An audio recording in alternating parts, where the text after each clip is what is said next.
makanya. Anu delok iki status corona. Corona. Iya. Emang anu banget ya? Apa? Viral banget corona sekarang. Nah, sama gue ngerti dong. 1 bulan iki rame bisa. Dan kadang delok-delok ini kan masyarakat awam kan, orang yang gak ngerti kesehatan dikira virus biasa. Emang virusnya bahaya banget ya bagi kesehatan ini? Ini kita apa? Covid yang sampai demikian aneh gitu. Apa namanya hebatnya dasar ini virus dunia, bukan nasional ini, dunia. Penyakit AIDS bisa dianu kok nggak terlalu gini Jan. Oh, apa namanya penyebarannya tuh? Penyebarannya loh cepet banget. Sekarang Indonesia berapa ini? Iya toh? Ya terus emang penyebarannya itu lewat apa ya kok gitu parah ya daripada AIDS? Tak pelajari loh. Pemerintah nganjurno cuci tangan. Terus apa ngaran iki? Social distancing. Sosial ini yes, minim 1 meter. Berarti kan penularannya kan memang dari kontak dan air liur ini mungkin ya. Salah satunya itu ya. Udara mungkin kan batuk. Ada yang batuk. Tapi kan orang awam kan opo kan gitu toh. Lalu tak pikir ya memang jaga jarak satu, yang kedua jaga kebersihan itu aman gitu loh. Siapa yang nggak ngerti yang Tapi gitu pencegahannya cukup nggak sih? Misal dari diri sendiri toh, kayak misal aku rajin cuci tangan, terus aku malah pakai masker, terus hindar kontak sama orang. Tapi cukup nggak sih aku mencegah dengan cara seperti itu toh? Apa perlu pencegahan yang lebih lagi? tak kira ya pengaruh cukup itu minim. Ada beberapa yang memang makanya harus menghindari, katanya pemerintah apa karena ini social distancing sama itu loh kan apa karena ini nggak boleh berkerumunan ya. Berkerumunan itu jaga jarak, kemudian harus di rumah. Itu kan tujuannya untuk memutus rantai supaya nggak menyebar menjadi luas. Salah satunya itu. Makanya kadang iki sajane ya sing ngerti iki sapa. Seperti itu. Dengan menjaga kebersihan salah satunya itu sudah cukup. Kemudian menjaga jarak, pakai masker itu sudah cukup, minim. Tapi alangkah baiknya juga katanya yang disuruh di rumah saja kan, maksudnya kan itu kan supaya tidak ada kontak lagi ya dengan orang lain ya. Padahal di rumah ya ada kontak sama anak-anak, sama istri, itu ada. Tetapi kan orang yang sudah kita mengerti kebersihannya, iya berarti. Nah di situ kadang masyarakat itu atau orang-orang itu nggak ngerti apa sih buktinya nggak ono apa-apa kan gitu. Makanya kadang misalkan contoh kamu dari Surabaya, kemudian pulang ke Sidoarjo, itu kan kita nggak tahu sampai dari Surabaya itu kemarin ketemu sama siapa, berjabat tangan dengan siapa, ya toh, salah satunya kontak sama siapa, terus cidek sama siapa, lunggune cidek itu kan iso ae. Nah, makanya perlu, kenapa kok sampai 14 hari? Itu soalnya virus corona dalam tubuh itu 14 hari masa inkubasi ya itu. Mamamu yang lebih ngerti itu mamamu. Masa inkubasi itu dalam arti kata masa inkubasinya itu ya 14 hari itu. Setelah itu apakah cukup? Ya belum tentu, karena penyakit saya rasa virus itu berbagai macam. Kemarin aja sampai lihat ya tanda-tandanya, misalnya batuk, pilek, panas, persendian itu sesak. Nah, sekarang itu tidak ada namanya panas, batuk pilek, nggak ada, orang itu nggak ada. Kemudian orang-orang rone sesek. Ayo, kan virus apa ini? Berarti gejalanya tiap orang itu berbeda-beda, jadi sulit dideteksi. Berbeda-beda, ya betul. Berbeda-beda. Nah tapi kan yang pertama tadi kan cuci tangan, terus yang kedua social distancing. Menurut saya social distancing itu baik gak sih bagi waktu saat ini? Kan sampai sekarang gak boleh sholat jamaah di masjid, terus gak boleh ke pasar, gak boleh ke tempat kerja. Menurut saya baik gak sih? Nah, satu pribadi saya sendiri gini, kenapa kok kalau menyetop sholat saya kurang setuju. Yang dimaksud sosial Distancing. nah, itu menjaga. Bagaimana cara menjaga? Sholat katakanlah, kalau memang ada virus seperti itu yang menganjurkan tidak ada harus ada batas, saya setuju. Misalnya sholat di masjid, ya, atau di musola banyak kerumunan orang. Tapi kalau benar-benar menjaga antara satu dengan satunya, tidak masalah. Kan untuk masalah sholat kan kabul minallah. Menurut pribadinya ya, menurut pribadiku. Karena apa? Di rumah pun ya sholat. Tetapi kalau tetap aja kalau sholat, hubungannya sholat itu terus jaraknya terlalu dekat, ya sama saja kan gitu. Jadi menurut saya, menurut pribadiku sendiri sih, waktu sholat di masjid ataupun di musola, selama menjaga jarak itu bagus, tidak apa-apa. Tetapi yang dikhawatirkan ya banyak orang yang tidak kenal itu musola batuk, kita kan nggak tahu itu. Ya ada ada setujunya juga, cuma ya positif negatifnya itu ada. Kalau positifnya seperti itu, alangkah baik dijaga. Maksudnya wong sholat itu kabul minallah di rumah aja kan boleh kan itu. Tapi kalau melarang sholat saya kurang setuju. Lu nek apa sholat toh? Lek koyo misalnya himbauan jangan sholat dulu. Lek menurut aku keliru. Sholat di rumah dengan keluarga tidak apa-apa. Sementara nanti kalau wabah virus ini sudah reda, sudah nggak ada masalah, sudah katakanlah sudah hilang lah, ya kita sholat kayak biasa. Tapi lah terus kayak masjid-masjid sing tetap nggak ngindahno perhatian peringatan dari pusat. Misal nggak boleh sholat bareng-bareng jamaah gitu, terus tetap masjid itu tetap melaksanakan jamaah. Menurut saya, menurutku lagi apa solusinya pemerintah moro-moro nggak boleh sholat di masjid apa?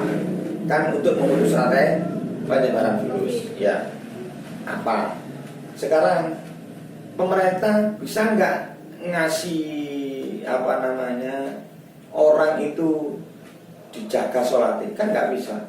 Contoh misalnya sholat dibubarkan, ya diamu sama MUI, ya toh, mau sholat kok kabul minallah. Permasalahannya dianjurkan misalnya penyemprotan disinfektan tadi. Kemudian sementara hal-hal yang tidak bisa untuk menimbulkan penularan itu kayak kegiatan karpet itu dihilangkan dulu. Betul, satu. Terus jaga antara makmum satu dengan makmum satunya. Kemudian wudu dari rumah dulu. Ya ora. Semacam itu. Dari pemerintah hanya menginstruksi noto bahwa nggak boleh. Coba lihat masyarakat tetap sholat. Alasannya dia urusan mati Gusti Allah. Benar. Menurut saya benar. Urusan mati Gusti Allah. Cuma kan kita memutus rantai. Kalau memang pemerintah sudah bilang itu, tapi pemerintah tidak mungkin kurang sosialisasi cara masyarakat. Jadi masyarakat nggak nangkep apa yang dimaksud pemerintah. Tidak memantau. Nah, kalau pemerintah tidak memantau ini benar nggak di lapangan? Coba terjunkan polisi satu atau koramil satu, ya misalnya. Turun dipantau di situ, atau diberi pembelajaran takmirnya, atau yang di situ orang-orang yang mengelola masjid itu atau musola itu dikasih pengertian kejamaahnya. Kan selama ini tidak ada kan. Oh, berarti maksud saya pemerintah itu cuman kasih Warning. peringatan dari atas, jangan sholat berjamaah. Betul. Tapi belum ada penjelasan ke masyarakatnya kenapa kok nggak boleh sholat berjamaah, Betul. gimana caranya buat nanggulangi, Betul. terus apa hubungan lainnya gitu. Itu Berarti kurang sosialisasi. kurang sosialisasi kepada masyarakat. Kenapa?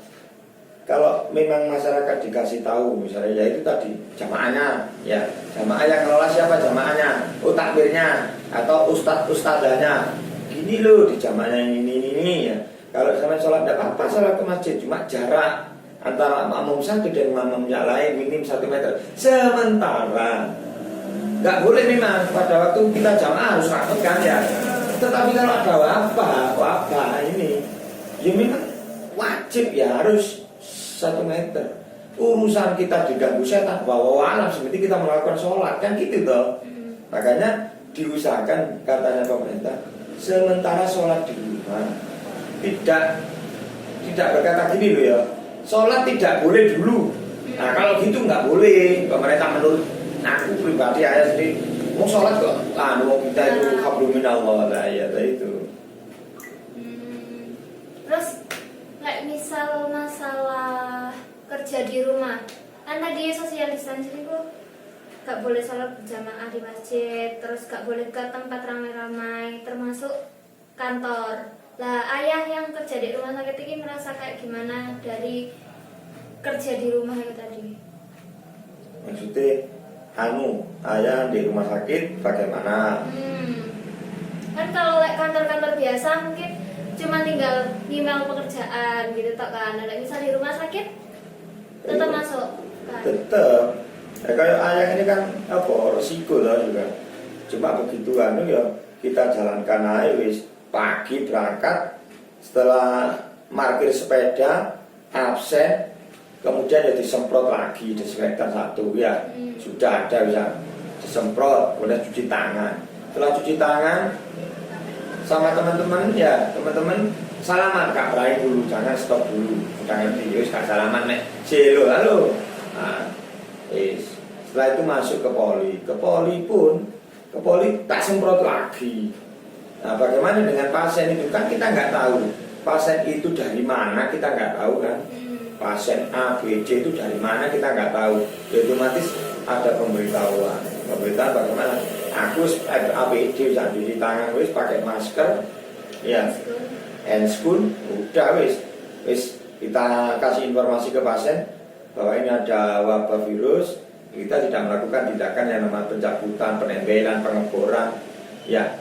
Kenapa? Resiko penyebarannya. Sehingga apa? Kita harus menjelaskan ke pasien bagaimana dengan ada wabah ini kita sedang menjaga kebersihan. Sementara tindakan itu sementara ditunda. Tetapi kalau memang merasa diperlukan benar-benar penting dan mendesak banget, ya kita harus pakai APD lengkap. Dengan koridor pasien itu sendiri 1, nggak boleh 2. Pasien lain enggak 1 dulu, baru itu stay lagi. Kalau makanya yang mendesak. Yang nggak mendesak cukup diresepi, ditunda dan diresepi. Sampai batas kapan? Kadang pasien tanya, lu ya apa Pak aku lek loro? Lah ya apa wabah kayak gini? Makanya saling menjaga ojo metu omah. Nah, 1 itu. Kalau sakit, kalau tidak benar-benar sakit, diobati. Kalau benar-benar mendesak, ya bagaimana? Ya tenaga kesehatan siap, ya cuma caranya APD harus lengkap. Nah menurut saya di rumah sakit sendiri itu lengkap nggak sih kayak hand sanitizer dan desinfektan, terus APD, udah lengkap belum sih penanganannya? Selama yang aku tahu ya lumayan lengkap. Jadi pada saat awal ada pendeteksian seperti itu, penganjuran dari pemerintah yang memang kurang, hanya ada 1-2 yang APD. Cuma sekarang mulai lengkap, bahkan sampai penutup setelah masker, kemudian penutup yang dari Mika itu dapat. Ya memang seperti itu harusnya ya. APD harus lengkap karena orang yang bekerja di rumah sakit itu resiko tinggi. resiko tinggi amat sangat. Nah itu memang resiko tinggi. Terus ngerasa kayak dibedain nggak sih ambil orang-orang yang pekerjaan lain? Mungkin naik kerja lain kan bisa di rumah, bisa sama keluarga. Orang rumah sakit kan tetap ke rumah sakit, harus tetap melayani kesehatan masyarakat. Ngerasa iri apa gimana nggak sih ya? Nah, kalau merasa iri nggak ono ya, nggak ada. Karena kok dari awal sekolah gitu ya harus menerima. Ya, Iya. kalau orang iri berarti kan dia belum tahu siapa sejatinya, kerjanya apa. Tapi kalau orang yang sudah tahu bahwa terus ya bagaimana sebenarnya Konsekuensi. konsekuensi itu. Contoh sekarang guru, bagi sampean guru enak. Alasannya apa? Muridnya libur, gurunya juga libur. Tapi bagaimana kesehatan? Kesehatan memandang gurunya gitu, enak guru. Tapi bagi guru enak mau kesehatan. Sawang Sinawang. Sawang Sinawang. Makanya gak usah berpikir kayak itu, ya pikir pada pekerjaanmu sendiri, itu yang benar. Ya apa? Resiko? Ya memang lah. Bagaimana nggak resiko jadi ngomong kesehatan? Bagaimana dengan kesehatan yang lain? Contoh misalnya yang dioperasi, yang di OK itu, ya di ruang operasi, dokter-dokter yang operasi bagaimana? Kita kan aku di Polri setengah 10 tutup, jam 12 pulang, nggak ada pasien, sudah pulang ya. Sedangkan teman-temannya ya yang di ruang penyakit dalam, di ruang ICU, ruang operasi itu jam 2 malah lebih resiko. Resiko. Jadi saya berpikir ya sudah seperti itu. Hasilnya aja sama hasil di ruang OK, di ruang ICU ya beda, tentu beda. Kalau aja kan perawat jalan, kalau yang di OK ruangan kan beda jauh kan. Ya iki masukan dari ayah sendiri, nggak iri karena ya bos enjanya begini di situ, tapi nggak terlalu ayah, nggak terlalu ke penanganan ke pasien kan.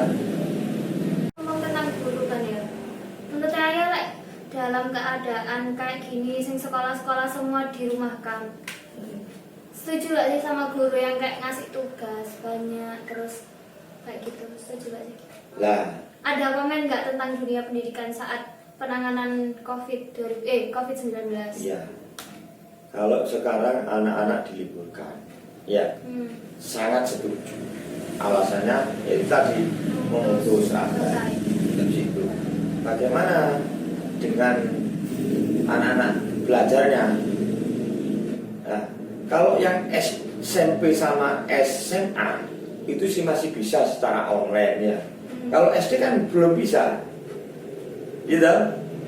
SD kan yang anak-anak didik, misalnya kayak Laras SD, belum agro. Lihatin contoh. SMP pun online kayak Ajeng ya, masih bisa. Bagaimana ya? Sing kuliah masih bisa karena sudah IT ya perkembangan IT. Setuju. Tetapi kalau terus-terusan di rumah, ya bagaimana sebenarnya dikembalikan? Jadi ada semacam keuntungan. Manfaatnya itu besar. Kenapa anak-anak dirumahkan satu? Sebenarnya dari orang tua sendiri itu harus memperhatikan anak-anaknya. Gitu. Selama ini, ayah kerja, orang tuanya kerja. Ya, anak budal berangkat sekolah, nggak ketemu. Ya, ayah jam 2 pulang, anak jam 12 di rumah. Apa yang dipegang anak? HP. Ya, otomatis tidak bisa mengontrol orang tua itu. Ya, itu. Sebenarnya ada poinnya. Kenapa harus di rumah? Sebenarnya itu juga kalau kita flashback ke belakang, ayo diamati. Banyak waktu yang terbuang. Orang tua hanya mencari nafkah tapi tidak memperhatikan anak. Ya. Nah, sebenarnya ini manfaat kalau ke arah agama, ke arah pendidikan ke orang tua. Ya ini waktunya orang tua untuk melihat anak-anak dengan perkembangan zaman seperti ini bagaimana ya. Anakmu apa ngarani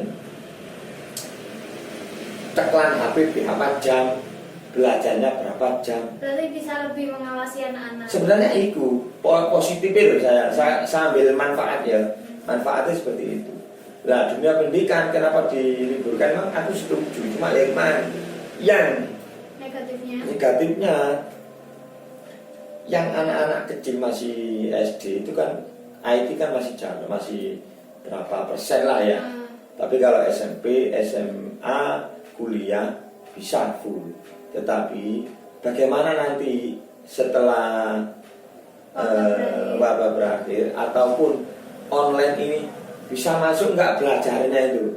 Kalau sampai itu online nggak masuk belajarnya, bagaimana caranya komunikasi dengan dosen, bagaimana cara pengerjaannya kan harus tahu, ya seperti itu. Berarti ya kekurangannya mungkin minus kompetensi ya. Tapi terus kan ada isu katanya yang kuliah ditambahin 1 semester. Ayah setuju nggak? Selama itu untuk mematangkan kualitas pendidikan sebetulnya. Tapi kan boros umur jadi misal kuliah ditambahin dong. Ya boros umur itu makanya orang mahasiswa itu kan berapa mahasiswa itu kan nggak sama cara penalaran pemikiran belajarnya kan nggak sama. Ada yang cepat, ada juga yang nggak cepat. Kalaupun itu pun ditambahkan, lihat kualitas dan kuantitas mahasiswa itu loh. Contoh misalnya mahasiswa yang nilainya baik, kenapa harus ditambah? Ya kan berarti dia bisa mengikuti. Tetapi kalau yang tidak bisa bagaimana? Harus ditambah. Makanya perlu diuji kompetensi, misalnya semester kok dapat IP segini, ini yang ditambahi. Itu tidak ada masalah saya berpikir. Tapi kasihan nggak sih yang misal dari satu angkatan 50 orang katakanlah, terus cuma 30 yang bisa lanjut, yang 20 harus tambah semester. Tambah nggak rata nggak sih timpang tindih? Apa nggak ada kasus baru nanti? Aku berpikir nggak ada kan. Ya sih tergantung ya. Kalau aku pribadi, yang mikir saya pribadi nggak ada masalah. Contoh. Jadi misal aku ditambahin 1 semester nggak apa-apa? 1 semester untuk apa ngarani, untuk kualitas nggak ada masalah. Kalau dunia kedokteran ya, kalau memang itu benar-benar itu benar-benar diterapkan untuk dunia kedokteran, memang dilihat dari skillnya misalnya kurang nggak ada masalah. Tapi kalau memang dari bidang yang lain misalkan pendidikan, itu mungkin ya loh kok tambah. Nah, saya flashback ke belakang sampaiannya.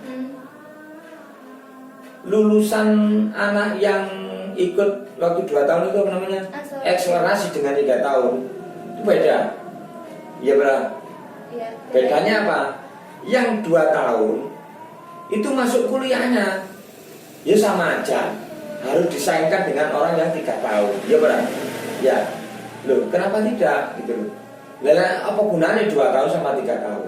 Kalau 2 tahun dirasa cukup, kemudian ke perkuliahan atau jenjang berikutnya itu saya kira kan dulu gitu di perkuliahan itu memang cara daftari ada akselerasi itu beda dengan yang biasa. Menurut saya ketika ada pembagian di SMA 2 tahun 3 tahun, yang 2 tahun itu harusnya masuk jalur masuk ke perguruan tinggi itu beda. Nah, tapi kalau 2 tahun dimusuhin sampai 2 tahun 3 tahun, secara percepatan pemikiran sama ya. Tapi secara mental lebih siap siapa yang 2 tahun sama 3 tahun? 3 tahun lah. Ya 3 tahun. Sama dengan saya balikkan ke semester tadi. Bagaimana dengan COVID ini yang menghambat perkuliahan sampai ditambah 1 semester? Ya. Kalau untuk mematahkan kualitas gak ada masalah. Iya Pak. Oh berarti menurut saya mental anak misal nanti ditambah 1 tahun, kualitasnya lebih baik daripada nggak ditambah, daripada cuma belajar online. Nah kalau makanya online kan ada penilaian. Kalau anak online itu tadi bisa mengikuti tidak ditambah gak ada masalah. Tapi bagaimana yang kualitas yang orang yang tidak bisa mengikuti, tidak ditambah di lapangan dia kedokteran loh ya, kalau orang kedokteran loh ya, bagaimana di lapangan resiko praktek kok aku kayak gini, nah harus berarti itu pun jasa dong. Tapi kalau makanya beda-beda, lihat di mana letak penambah semester itu tadi bilang sama apa, kalau mahasiswanya bilang aku dan cek dan cepat lulus kan gitu. Orang tua pun yang ngono, cek cepat lulus. Tetapi kalau dunia pendidikan katakanlah di atas pemerintah bilang wajib mengikuti harus 1 semester, ya harus, walaupun dulu yang prestasi dan tidak prestasi harus 1 semester. Tambah nggak ada masalah. Kan kebijakan sendiri-sendiri dari kampus itu. Tapi kayak percuma nggak sih ya, kita yang nggak pernah online, terus tiba-tiba harus belajar secara online, 1 semester secara online, terus tiba-tiba itu gak dianggap apa-apa karena tetap ditambahin satu semester buat sing pengganti non online tadi. Kayak gak berguna gak sih?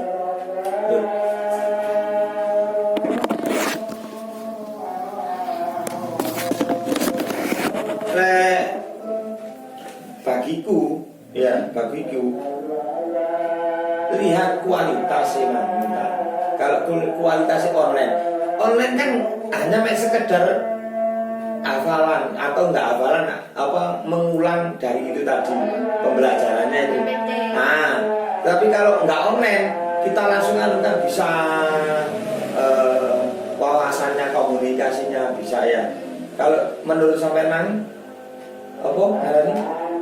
Menurut sampean sia-sia jadi ya. Terus bagaimana dengan apa ini online dan tidak ya padha ya, nggak sia-sia toh. Lebih apa? Lebih mantap diulang lagi. SDM-nya juga dinilai. Jadi lihat kualitas dan kualitas. Saya kira sekolah online tapi dia nggak ngerti terus gak ditambah ya gimana? Bersikapnya gini, apa manfaatnya yang sampai dapat? Ya, manfaatnya didapat. Zaman dulu saya kecil enggak sih pernah ada virus yang sampai lockdown semua, terus social distancing kayak gitu. Nah, zamanku belum pernah ngalami. Ya. Selama ayah hidup ini pertama kali. Iya, jadi dulu itu saya berpikir lagi gini, kenapa kok sampai virus gini? Kan ini kan saya berpikir memang walau alam ya, walau alam. Dikait-kaitkan dengan yang kemarin jamaah yang mana itu bilang ini sudah zamannya sudah mau kiamat dan sebagainya ya. Ya, saya berpikir ke pribadi ayah sendiri gini. Orang itu sekarang itu mulai mulai mendewakan sendiri-sendiri. Mendewakan dalam arti kata apa? Mendewakan dirinya sendiri, bukan mendewakan Tuhan. Titik-titik selfie itu sudah mendewakan bagi saya satu. Kemudian norma agama pun lebih banyak kan pegang HP sama Al-Quran itu sudah, iya toh? Yep. Jadi sebenarnya wabah, kalau wabah melihat wabah dulu tuh tipes, katakanlah penyakit tipes ya. Tipes dulu tuh ya ditakuti.